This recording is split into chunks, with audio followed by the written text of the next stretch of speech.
نحمده ونصلي على رسوله الكريم اما بعد فاعوذ بالله من الشيطان الرجيم بسم الله الرحمن الرحيم رب اشرح لي صدري ويسر لي امري واحلل عقدة من لساني يفقهوا قولي۔ توبہ کے فضائل، ورچوز، فائدے۔ توبہ حقیقت میں یہی دین اسلام ہے اور ایمان کی منزلیں ہیں، اور نہیں بے نیاز ہو سکتا انسان اپنی زندگی کے تمام مراحل میں، یعنی انسان کو اپنی زندگی کے تمام مراحل میں، سارے ادوار میں توبہ کرنے کی ضرورت رہتی ہے۔ تو جو شخص خوش قسمت ہوتا ہے، سعید، خوش بخت، وہ ہوتا ہے جو اسے لازم کر لے اپنے لیے اللہ کی طرف جانے والے اپنے سفر میں، اور آخرت کے گھر کی طرف جانے والے سفر میں، اور بدبخت جو اس سے غافل ہو جائے، یعنی جو اسے اپنی پیٹھ پیچھے ڈال دے، اگنور کر دے۔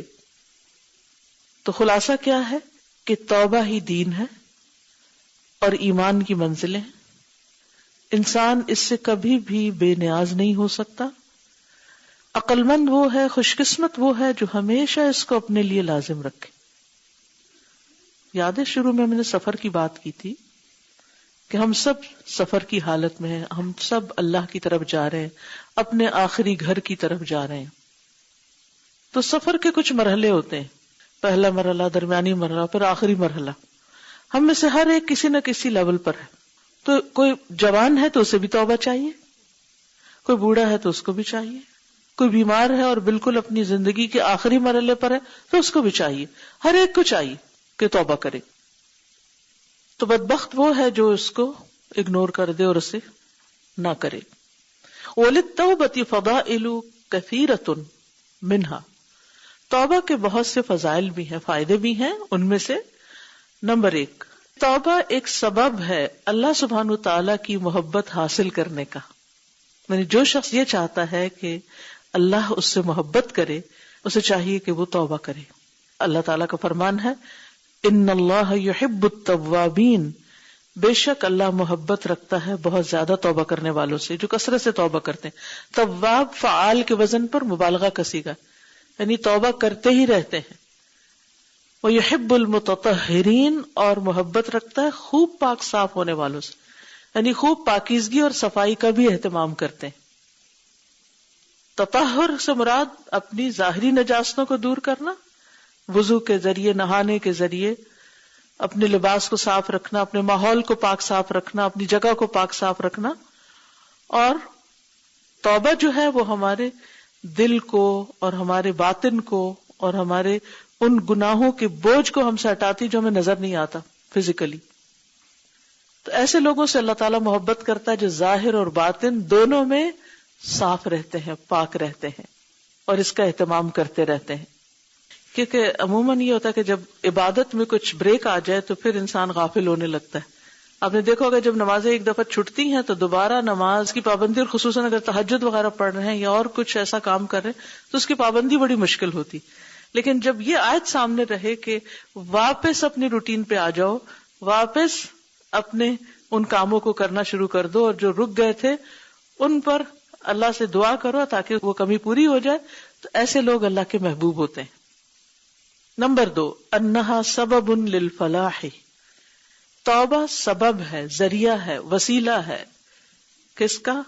فلاح، کامیابی کا، نجات کا۔ اللہ تعالیٰ کا فرمان ہے، وَتُوبُوا إِلَى اللَّهِ جَمِيعًا أَيُّهَا الْمُؤْمِنُونَ لَعَلَّكُمْ تُفْلِحُونَ، اور سب توبہ کرو اللہ کی طرف اے مومنو تاکہ تم فلاح پاؤ، کامیاب ہو جاؤ۔ نمبر 3، توبہ سبب ہے بندے کے اعمال کے قبول ہونے کا، یعنی اس سے اعمال قبول ہو جاتے ہیں۔ ہمارے گناہ جو وہ اعمال ضائع کرنے والے نا، وَالْعَفْوِ عَنْ سَيِّئَاتِهِ، اور اس کی برائیوں سے درگزر کرنے کا سبب ہے۔ اللہ تعالیٰ فرماتے ہیں، اور وہی ہے جو توبہ قبول کرتا ہے اپنے بندوں سے اور برائیوں کو معاف کر دیتا ہے، ان سے درگزر کر جاتا ہے۔ جو توبہ کر لے اور نیک عمل کرے تو وہ دراصل اللہ کی طرف رجوع کرتا ہے، سچا رجوع۔ کیسے پتا چلتا ہے کہ ہم نے توبہ کر لی؟ جب ہم اس گناہ کو چھوڑ دیں اور نیکیاں کرنا شروع کر دیں، اس کے اپوزٹ کرنا شروع کر دیں. ویسا نماز نہیں پڑھتے تھے، توبہ کی، اب نمازیں پڑھنی شروع کر دیں. اسی طرح کوئی بھی غلط کام جو ہم نے شروع کیا اس کو انڈو کیسے کریں؟ نمبر 1 توبہ، اور نمبر 2 عمل صالح سے. کچھ لوگ اپنی ابتدائی زندگی میں نمازوں سے غافل رہتے ہیں، قضا کر بیٹھتے ہیں، پھر انہیں احساس ہوتا ہے، دین پڑھتے ہیں، قرآن پڑھتے ہیں، پھر کہتے ہیں کہ اب ان نمازوں کا کیا کریں، کچھ گنتی بھی نہیں، کچھ حساب بھی نہیں، اب کیا کریں؟ اب 2-3 چیزیں ہوتی ہیں. کچھ لوگ تو یہ کرتے ہیں، ان کا حساب کرنے بیٹھتے تھے، پھر ہر نماز کے ساتھ پرانی نمازیں ملاتے، اس سے نہ وقتی نماز ڈھنگ سے پڑھی جاتی نہ پچھلی، اور ایک عجیب پریشانی میں رہتے ہیں. نبی صلی اللہ علیہ وسلم نے ایسا کوئی طریقہ ہمیں نہیں بتایا. اس کا طریقہ کیا ہے کہ ہم جتنے مزید نوافل پڑھ سکیں پڑھیں، صدقہ خیرات کریں، ذکر کریں، توبہ کریں، جو ہم سے ہوتا ہے، اور آئندہ نماز نہیں چھوڑیں. اگر آپ واقعی چاہتے ہیں نا پچھلی نمازیں معاف ہو جائیں تو آئندہ اپنی نمازوں کی پابندی کریں.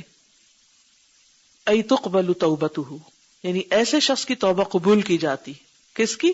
من تاب وعمل صالحا، جس نے توبہ کی اور نیک عمل کیے. فإنہ یتوب الی اللہ متابا، یہ ہے اصل میں سچی توبہ کرنے والا، جو توبہ کرے اور پھر صبح توبہ کرے، شام کو دوبارہ وہی کام شروع کر دے اور ڈٹائی سے کرے، اور پھر اس پہ اصرار کرے، اور پھر اپنے نفس کو تعویلیں دے، اور پھر کہے اچھا میں توبہ کر لوں گا جب حج پہ جاؤں گا. تو یہ زندگی بڑی خطرناک ہے اس طرح. نمبر 4، جنت میں داخل ہونے کا سبب ہے اور آگ سے بچنے کا. اللہ تعالیٰ کا فرمان ہے، فخلف من بعدهم خلف اضاعوا الصلاة واتبعوا الشهوات فسوف يلقون غيا الا من تاب وآمن وعمل صالحا فأولئك يدخلون الجنة ولا يظلمون شيئا. تو پیچھے آئے ان کے بعد خلف، ایسے ناخلف، اضاعوا الصلاة، جنہوں نے نمازیں ضائع کر دی. یعنی ماں باپ تو نیک لوگ تھے، یا پہلی جنریشن تو اچھی تھی، لیکن بچے کیسے نکلے کہ انہوں نے نمازیں چھوڑ دی.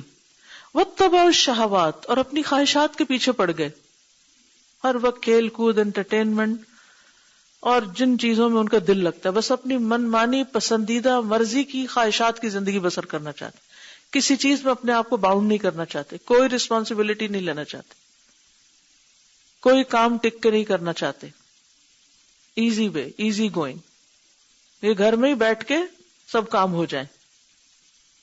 اور آپ دیکھیے کہ جتنے فتنے اس دور میں آئے ہیں، پہلے کیا ہوتا تھا کہ لوگ صبح سویرے اپنے گھروں سے نکلتے تھے، جلدی اٹھے کہ جانا ہے کام پہ، اٹھے نماز پڑھی، کام کے لیے نکلے، کھپ کھپا کے واپس آئے، کچھ ٹائم فیملی کے ساتھ گزارا، کچھ اور کام کیے اور سو گئے، راتیں سونے کے لیے، دن کام کرنے کے لیے. اور اب کیا ہے، ایک گلوبل ورلڈ جو بن گئی ہے، یعنی کہ پوری دنیا ایک ہو گئی ہے، دن رات کے فرق مٹ گئے ہیں، دن کو رات، رات کو دن بنا لیا ہے، اور بستر سے اٹھنے کی بھی ضرورت نہیں، وہیں لیپ ٹاپ لیا، گود میں رکھا، چاہے منہ دھویا کہ نہیں، نماز پڑھی کہ نہیں، اور وہیں سے آن لائن ٹرانزیکشنز ہو رہی ہیں، آن لائن ای کامرس ہو رہی ہے، بیٹھے بیٹھے کاروبار ہو رہے ہیں، نہ گھر والوں کے حقوق کا پتہ ہے نہ کسی اور کا. ٹھیک ہے کام تو کر رہے ہیں، مگر یہ کس قسم کے کام ہیں کہ جس میں آپ نہ اللہ کے حقوق دے رہے ہیں اور نہ بندوں کے حقوق دے رہے ہیں، اور آپ صرف آرام ہی کر رہے ہیں اور انجوائے کر رہے ہیں.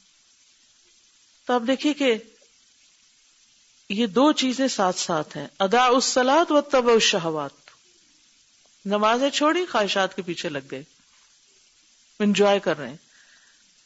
فسوف یلقون غیا، تو عنقریب وہ گمراہی کو ملیں گے یا اس کے انجام کو پائیں گے. الا من تاب وآمن وعمل صالحا، مگر جو توبہ کر لے، ایمان لے اور نیک کام کرے. فاولئک یدخلون الجنۃ، ایسے لوگ جنت میں داخل ہوں گے. ولا یظلمون شیئا، اور ان پر کچھ بھی ظلم نہ کیا جائے گا. یعنی اگر انہوں نے کبھی نمازیں چھوڑی یا خواہشات کے پیچھے لگ بھی گئے تھے، جوانی ان کی ایسے گزر گئی، یا کچھ سرٹن پیریڈ آف ٹائم ایسا آیا کہ وہ بھی بہک گئے دوستوں کی وجہ سے یا کسی کمپنی کی وجہ سے، اور پھر ان کو ہوش آ گئی، تو پھر انہوں نے توبہ کر لی، ایمان لے آئے، نیک کام شروع کر دیے، تو بھلے انہوں نے پہلے نمازیں ضائع کی تھیں یا وہ خواہشات کے پیچھے لگ گئے تھے، لیکن اس سچی توبہ اور نیک کاموں کی وجہ سے اور ایمان کی وجہ سے جنت میں داخل ہوں گے، اور ان پر کچھ بھی ظلم نہ کیا جائے گا، یعنی ان کی محنت ضائع نہیں کی جائے گی. کیونکہ ہوتا یہ ہے کہ انسان جب بچپن سے نیک کام کر رہا ہوتا ہے نا، تو وہ نیکی بھی ایک روٹین بن جاتی ہے، اور بعض اوقات اس نیکی پہ بڑا غرور بھی آ جاتا ہے انسان کو. لیکن ایک شخص جو ماحول کی وجہ سے، کسی بھی وجہ سے کسی برائی میں پڑ گیا، پھر اس نے توبہ کی، اب وہ ساری زندگی ایک شرمندگی کے ساتھ گزارتا کہ یا اللہ میں نے تو بہت کچھ ضائع کر دیا، میں نے اپنا بڑا وقت برباد کر دیا، میں نے تو تیری نافرمانی کا ہر کام کر لیا، میں نے یہ بھی غلط کیا، میں نے وہ بھی غلط کیا، میرا کیا ہوگا. یہ ندامت اللہ کو اس سے زیادہ پسند ہے جو ان لوگوں کو لاحق ہو جاتی ہے خوش فہمی یا غرور یا دھوکہ یا تکبر یا ایروگنس، جو سمجھتے ہیں کہ ہم تو نیک ہی نیک ہیں، ہم نے تو آج تک نماز چھوڑی نہیں. یہ کیسے لوگ ہیں جو نماز نہیں پڑھتے؟ پھر وہ دوسروں کو لک ڈاؤن کرنا شروع کر دیتے ہیں. تو یہ نیکی کر کے اپنے آپ کو ضائع کر رہے ہیں، اور وہ غلطی کرنے کے بعد لوٹ کر اللہ کو راضی کر کے اچھے کام کر کے آگے نکل رہے ہیں. تو اس نفس کے بڑے دھوکے ہیں، ہمیشہ الرٹ رہنے کی ضرورت ہے. نیکیاں کتنی بھی ہوں، ہم ساری زندگی کی نیکیاں اللہ سبحانہ وتعالیٰ کی ایک نعمت کا حساب بھی نہیں چکا سکتے. اس سے ایک نعمت جو ہمیں اللہ نے دی، ہم کہیں کہ اللہ تعالیٰ یہ جو نعمت ہے نا، اس کا بدلہ ہم یہ ساری نیکیاں کر کے دے رہے ہیں آپ کو. نہیں، قیامت کے دن ساری نیکیاں کیا ہوں گی؟ ان کو ایک نعمت کھا جائے گی. اب بتاؤ باقیوں کا حساب کہاں ہے؟ تو کبھی نہ سوچے کہ ہم بہت نیک ہو گئے، اور کبھی یہ نہ سوچے ہاں وہ فلاں میں جانتا ہوں وہ کیسا تھا، دیکھا ہوا میں نے اس کو، وہ فلاں، اور پھر اس کو تانے دیتے ہیں اس کے ماضی کے، وہ جو ایسا اور ایسا تھا، وہ جو یہ اور یہ کرتا تھا. کبھی نہ دیں کسی کو کسی کی غلطی اور کوتاہی کا تانا، کیونکہ ہو سکتا ہے کہ اس نے تو توبہ کر لی اور آپ اسی پکڑ میں آ جائیں، یا آپ نہیں تو آپ کے بچے آ جائیں. آپ نے دیکھو کہ بعض اوقات ہم دوسروں کے بچوں پہ باتیں بنانے لگتے ہیں، ان کو تو کوئی عقل نہیں، یہ دوسروں کو بچوں کو کرٹیسائز کرنا شروع کر دیتے. پھر اللہ اپنے گھر میں دکھاتا ہے، یہ دیکھو. کوئی بھی شخص آزمایا جا سکتا ہے اولاد کے ساتھ، کہ ماں باپ نیک ہوں اور اولاد ستانے والی ہو، گمراہ ہو. آپ دیکھیے کہ جیسے سورۃ کہف میں آتا ہے کہ وہ جس بچے کو مار دیا تھا خضر علیہ السلام نے، کیوں مارا تھا؟ ان کے ماں باپ نیک ہیں، یہ اللہ تعالیٰ کو پتا ہے کہ یہ بڑا ہو کے اپنے ماں باپ کو ستائے گا، اللہ اس کو بچپن میں لے گیا. اور دوسری طرف کان ابوہما صالحا، دو بچے یتیم تھے، ان کا باپ نیک تھا، ان کی دیوار بنا دی. تو کبھی ایسا بھی ہوتا ہے کہ ماں باپ دعائیں مانگتے ہیں کہ اللہ ان کو ہدایت دے، اور بچے نہیں سنتے. کئی مثالیں آپ نے دیکھی ہوں گی. کسی کے اوپر بات نہ کریں، کسی پہ انگلی نہ اٹھائیں، ایک کسی کی طرف اٹھائی نہ تین اپنی طرف آ رہی ہیں. کہیں بھی کوئی بچہ بگڑا ہوا نظر آ جائے کہ اللہ اس کو ہدایت دے دے، اللہ اس کو بھی دے دے، ہمیں بھی دے دے، ان کو بھی معاف کر دے، ہمیں بھی معاف کر دے. کیونکہ یہ آیت کتنی ہوپ دلانے والی ہے. ماں باپ نیک تھے، پھر بیچ میں ایسا ٹائم آیا، بچے جو آئے وہ بہک گئے، پھر وہ بچے ذرا بڑے ہوئے، اللہ نے ان کو توفیق دے دی، انہوں نے توبہ کر لی، ایمان لے آئے، نیک کام کرنے لگے. تو ان برائیوں کے ساتھ بھی اللہ ان پہ مہربان ہو جاتا ہے اور ان کو نکال دیتا ہے ان کے نام اعمال سے، دھو دیتا ہے، معاف کر دیتا ہے. تو اللہ کی رحمت بہت وسیع ہے. سبحانک اللہم و بحمدک، اشہد ان لا الہ الا انت، استغفرک و اتوب الیک. السلام علیکم و رحمۃ اللہ وبرکاتہ.